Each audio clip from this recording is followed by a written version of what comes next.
मेरे साथ मौजूद है हमारे एक्सपर्ट यूनुस खान और तनवीर अहमद। अस्सलाम वालेकुम, वेलकम टू द शो। इससे पहले यूनुस भाई मुझसे ये सवाल करें कि आज कराची का मैच है और आप जर्सी क्यों नहीं वो कि किसमें चिरागों में क्या नहीं रहे, चिरागों में दम नहीं रहे। अच्छा ये मुझे बताएं कि जिससे पहले कि यूनुस भाई अगर पूछे मुझसे कि आज कराची किंग का मैच है और आपने जर्सी नहीं पहनी तो ये है टोटका, क्योंकि 7 मैचेस में जर्सी पहनी है और कराची हार रही है। तो मैं आज जर्सी के बगैर प्रोग्राम करके देखना चाह रहा हूँ। आगे भी चलते रहेंगे। ये टोटके चलाने पड़ेंगे क्या? कल के मैच में पहले बात करते हैं, वहाँ से शुरू करते हैं। अगेन जेसन रॉय ने परफॉर्म नहीं किया, फिर इन्होंने स्ट्रगल किया, जबकि विल स्मिथ ने बहुत अच्छी इनिंग खेली। अनफॉर्चुनेट रहे वो कि अपने 100 नहीं कर पाए। लेकिन आप कैसा देखते हैं इस कल के इनकाउंटर? मेरे ख्याल से पेशावर ज़ल्मी की एक अच्छी प्लानिंग कल नजर आई।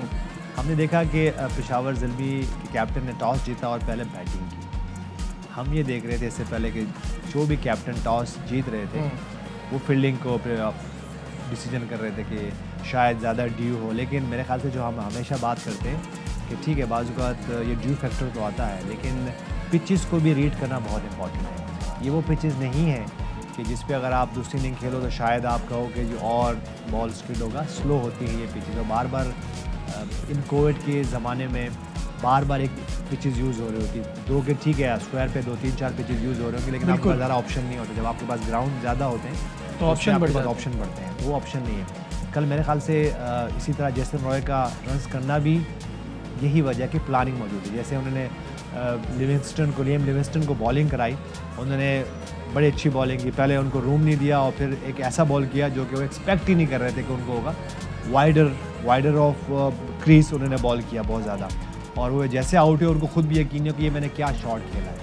मेरे ख्याल से कल अच्छी प्लानिंग थी पेशावर ज़ल्मी की तरफ से, इसीलिए ये मैच वो जीते हैं। प्लानिंग अच्छी थी। तनवीर, आपको लगता है कि पेशावर ज़ल्मी की? देखिए, अगर हम पेशावर ज़ल्मी की लास्ट 2 मैचेस देखें, इवन कल का मैच भी मिला के कोयटा वाला, पहले लास्ट 3 मैचेस में 3 दफ़ा उन्होंने पहले बैटिंग की है। टॉस हारे ये जो भी है, फर्स्ट बैटिंग की है। कल उन्होंने देखा टॉस जीत के पहले बैटिंग की। वो यही सोच रहे थे कि हम 2 मैच जीते में पहले बैटिंग करके तो इसी को कंटिन्यू रखते हैं। फिर उसके बाद अगर आप लास्ट 14-15 मैचेस को देखें, उसमें से 2 से 3 मैचेस ऐसे हैं जिस पे आपने चेज़ किए हैं, वरना आपने डिफेंड किए हैं। तो ये रेशो जो है वो शायद चेंज होता हुआ नजर आ रहा है। तो उन्होंने पहले बैटिंग करके सही किया, फैसला अच्छा था, क्योंकि उन्होंने 2 मैचेस में। तो आप तो कहते हैं जेसन रॉय से चेज़ नहीं कराना। नहीं, वो सही कह रहे हैं, लेकिन जो टीम खेलती है वो अपनी स्ट्रेंथ भी तो देखती है ना। उन्होंने अपनी स्ट्रेंथ देखी कि हम टॉस जीत के बैटिंग करते हैं, क्योंकि लास्ट 2 मैचेस में हम बैटिंग करके डिफेंड कर रहे हैं। अच्छा, दूसरी चीज़ आप ये भी देख रहे हैं कि जो टीम पहले बैटिंग कर रही है वो ये चीज़ सोच रही है कि 15 ओवर तक 125, 30, 35 रन हम रखते हैं, बनाते हैं, 3, 4, 5 विकेट्स होंगी, उसके बाद हम ले जाएंगे 180, 190 पे। ये लास्ट मैचेस में इसी तरह ही हो रहा है, तो उसमें फिर डिफेंड करते हैं। तो जिनकी बॉलिंग अच्छी है वो फिर डिफेंड कर रहे हैं। ये तो बात की बात है ना कि जेसन रॉय चल गया तो ठीक है, जिस तरह उनकी फॉर्म थी, लेकिन 2 मैचेस में नहीं वो चल रहे, तो उनको प्रॉब्लम हो रही है। और विल स्मिथ ने जिस तरह बैटिंग की, बैड लग रही है उनकी, 100 नहीं कर सके, 99 पे आई थिंक वो आउट हो गए। लेकिन उनके साथ बिल्कुल किसी ने साथ दिया ही नहीं ना। कोई भी ऐसा प्लेयर जो 40 रन 45 रन इस तरह कर जाता तो शायद कल का मैच ये टीम जीत सकती। और बड़ी बात यह है कि लिविंगस्टन से एक्सपेक्टेशन उनको बहुत ज़्यादा है और वो नहीं परफॉर्म कर रहे, उसके बावजूद उन्होंने एक अच्छा टोटल दे दिया। देखें, ये तो हमें आइडिया है कि लिविंगस्टन जैसा प्लेयर है, वो अभी कुछ नहीं कर पा रहे, लेकिन आगे जाके कुछ कर सकते हैं। लेकिन जिस तरह हमने पहले एक शो में बात की थी कि आपकी अगर बॉलिंग या बैटिंग दोनों आती हो, आप देख लो सर्किल में भी बॉलिंग करवाई जा रही है, सर्किल में भी बॉलिंग करवाई जा रही है, क्योंकि वो लेग स्पिन भी कर रहे हैं, ऑफ स्पिन भी कर रहे हैं। तो ऐसे प्लेयर की तो वैसे एडवांटेज आपके पास। ऑन दैट नोट यूनुस भाई, ये एम्पायर्स कॉल का क्या करना है? क्योंकि कल सब हंस रहे थे जो ग्राउंड में इसमें इन्वॉल्व थे, इंक्लूडिंग द एम्पायर, कि एम्पायर्स कॉल की वजह से विल स्मिथ बच गए थे। ऐसे ही है। देखिए, ये तो अब इस पे आप क्या बात कर सकते हैं, बार बार बात हो चुकी है।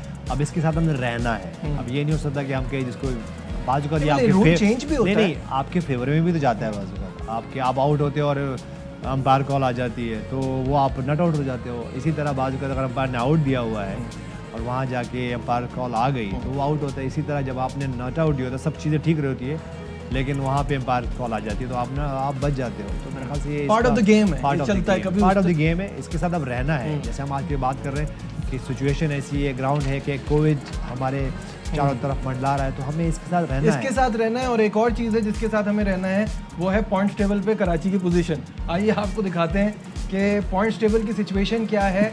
और मुल्तान ऑन टॉप, 7 मैचेस 6 में कामयाबी, सिर्फ 1 मैच हारे हैं, 12 पॉइंट्स के साथ सबसे ऊपर हैं। Lahore Qalandar obviously looking very strong, 7 matches में 5 में कामयाबी। इस्लामाबाद यूनाइटेड की 4 और पेशावर और कोयटा ने कल के मैच के बाद सबसे ज़्यादा मैचेस खेल लिए 8-8, जिसमें से पेशावर के 4 और कोयटा के 3। कोयटा के लिए अब सिचुएशन मुश्किल होती जा रही है और कराची ऑलरेडी इस इवेंट से बाहर हो चुका है। 7 में से 7 मैच में नाकामी हुई है।